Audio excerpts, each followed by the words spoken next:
Hey guys, welcome back. So today we're going to be doing kind of a deep dive on where I'm at with my eBay and my numbers and kind of where I see myself now compared to last month and what my goal is for this month and going forward. So getting into it, these are my sales for my very first month, or about a little over a month on eBay from April to the end of May. Did a total of $1,100 in sales, 1150. Selling costs 578. Total net of about almost 500 bucks.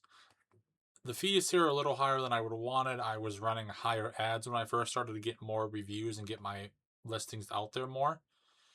Sales were a little less than I would have liked. There was about a 2 week break here where I was waiting for the FI 8170 scanner to come.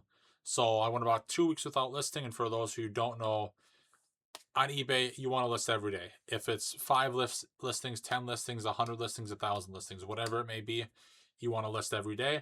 And if that doesn't work with your schedule, you can schedule listings for when they post. I use Card Uploader a lot, and they have that built into where you can pick when listings will be listed. So in one day, you can, scan all your cards, get your listings ready, and have them list throughout the week if you don't have a lot of time during the week or if you're only free one day. Something that's handy. I don't personally use it. I normally just come down here late at night, do about 100 to 300 listings a day now, compared to the 1,000 I used to do. But that's kind of why sales here were low. What I like to see here is I had a decent bit of repeat buyers, a lot of new buyers. A lot of it was pretty consistent here. I think I was making about 20 to 30 bucks a day during this period, which isn't bad. Now, if we bring that up to last month, because it's the first of the month, so we're gonna have to do that. Last month we did $1,500 in sales. Fees are $650, net of almost 800. This I was kind of running a different kind of different ad rate throughout this month. Starting, I was at about a 15%, which is very, very, very high, and I wouldn't recommend doing that. The reason I was doing that is one of the promotions I was running is buy 10 get 10. So I was hoping to get people to pay that 15% ad fee on one card, and they would add 20 cards, and I would sell 20 cards. That kind of worked, but the ads were very high, so I decided against that. And right now I'm at 4%, and we'll go into that in a minute.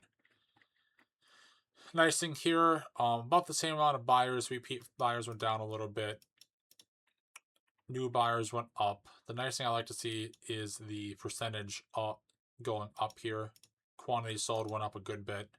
Average sale price is going up because now I'm starting to list more high-end stuff instead of just bulk. The very first month was just all kind of bulk stuff. And I'll go over my prices and kind of what I was listing then.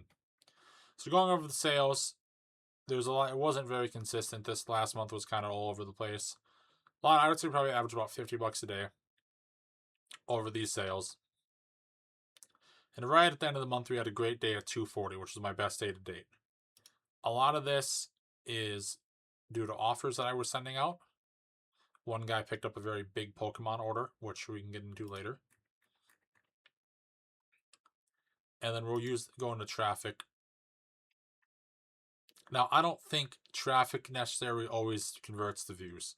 Theoretically, more impressions, more listing views, more sales. But you can see here, like, for example, June 8th was my highest day at almost 160, 170,000 people. Great day. But I don't remember how good this day was for sales. So that was actually a good one. Then you have days like that aren't always the best. So like here, for example. So it doesn't always equate. It's a good indication. But everything's good. Impressions are up, listing views are up, quantity sold is up massively. Click-through rate, this has dropped a lot. It was at 0.5. I'm not too concerned about that. I've listed a lot more listings in the last month, going from about 5 to 6,000 to over 25,000 and about 33,000 cards listed total. So this is just going to happen. I'm not really worried about it. Sales conversion rate. This you can kind of play with to see if you're too high, too low on some stuff. I've been kind of tweaking my prices. So I like to see that.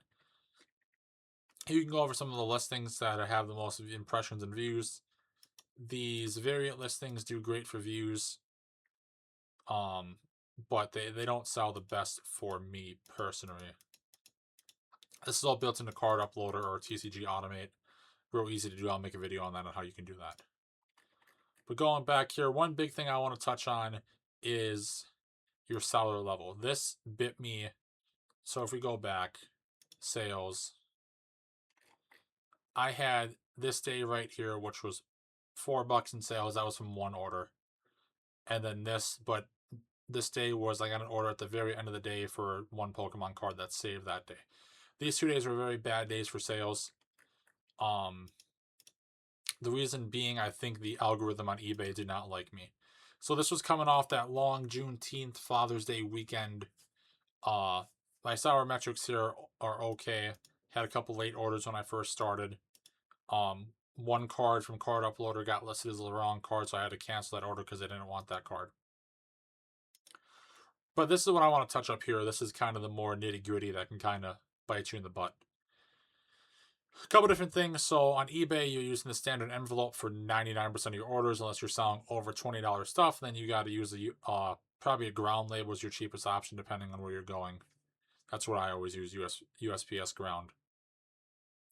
So this is all looking great here. You always want to make sure you upload on time. Always, always, always make sure you pick your shipping time. That's what I like you can do here. So the better thing to do is ship early. So if you can't ship daily, set it to 2 days and then ship as soon as you can.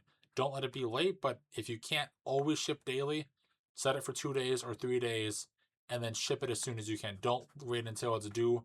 eBay likes it when you ship things early.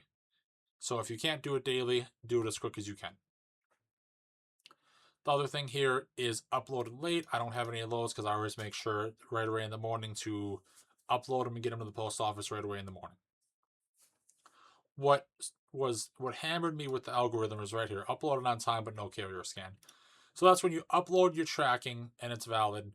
And with the eBay standard envelope, you cannot walk up to the counter and have them scan it themselves. That is not how that works. The scanning is done by the machines in their distribution centers. So when it's going on all the conveyor belts, it'll get scanned by the machine and that updates the tracking.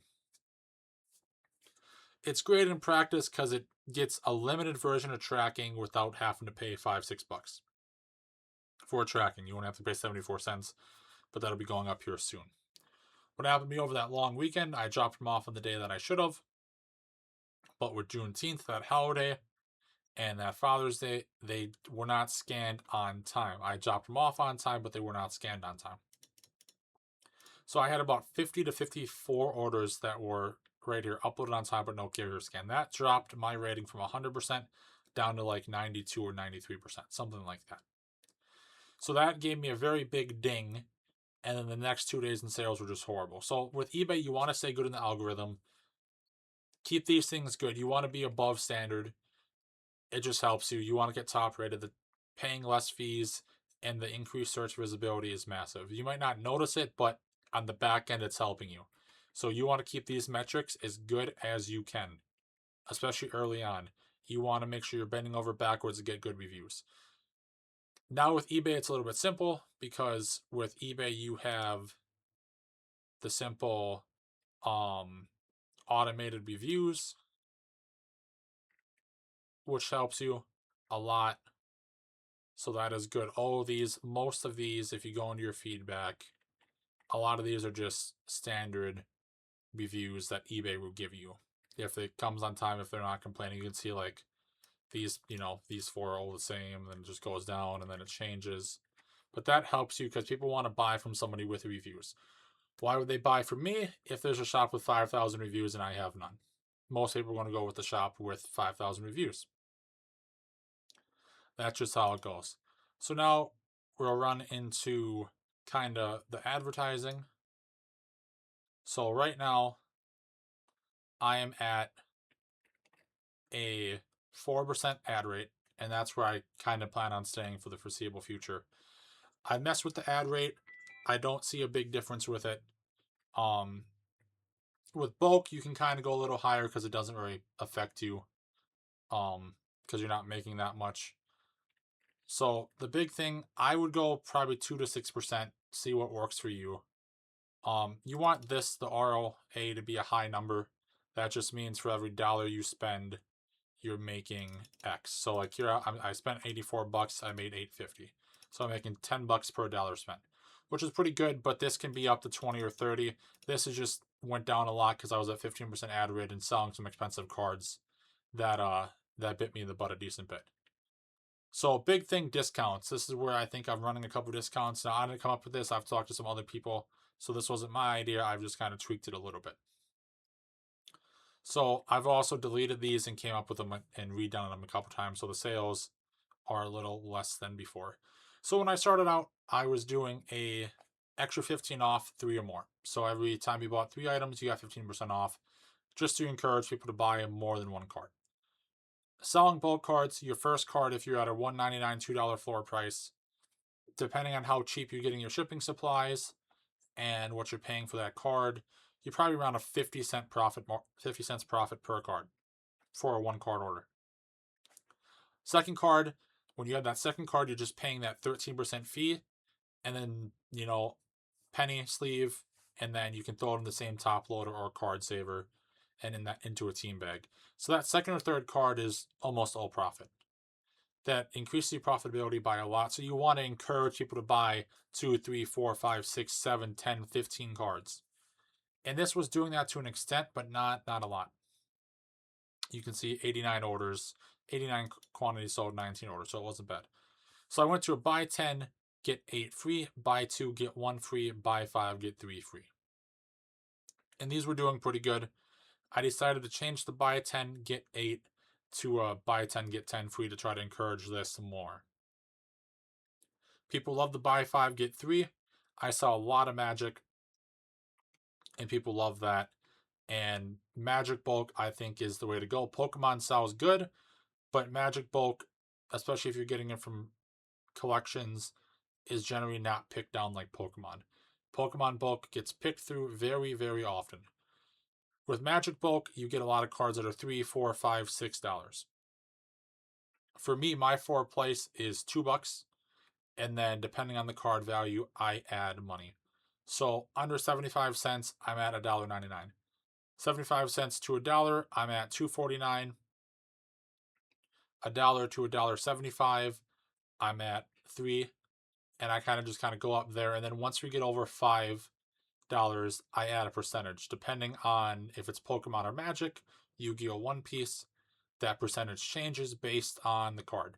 So Pokemon, the cards go up very quickly, and you can kind of do a higher markup. Magic and all the other ones, I don't think you can get away with that.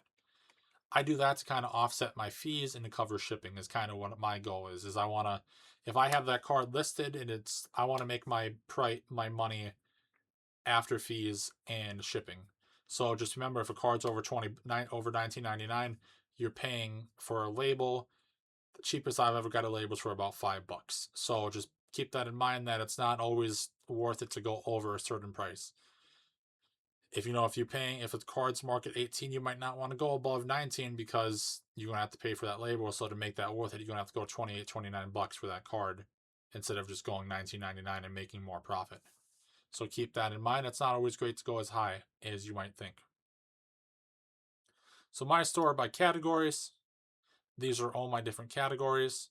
Magic, I have almost 12,000 cards listed. Japanese Pokemon, 800.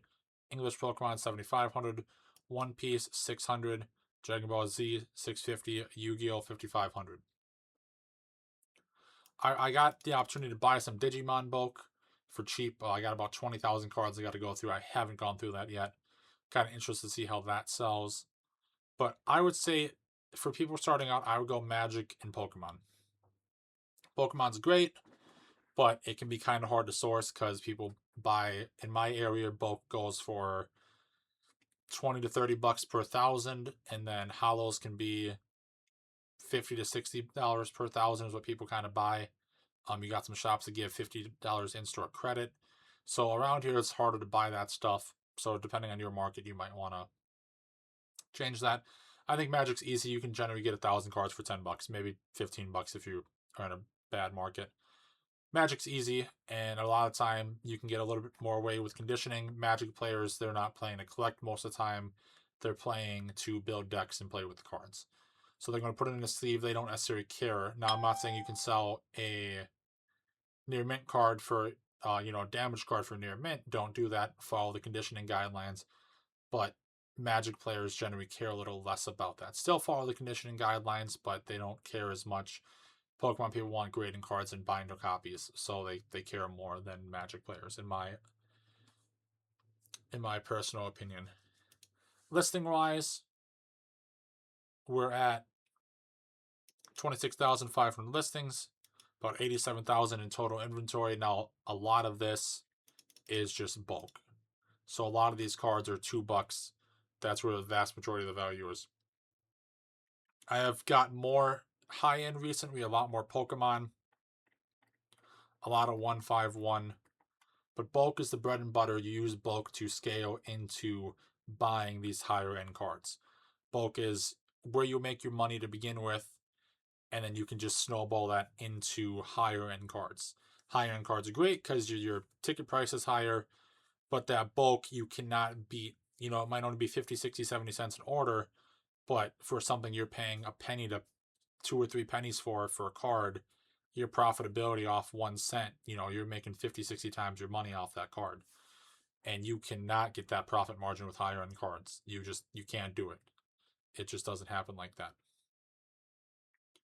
Big thing I believe in too is your store branding. I just recently changed my branding. So I'm still working on it.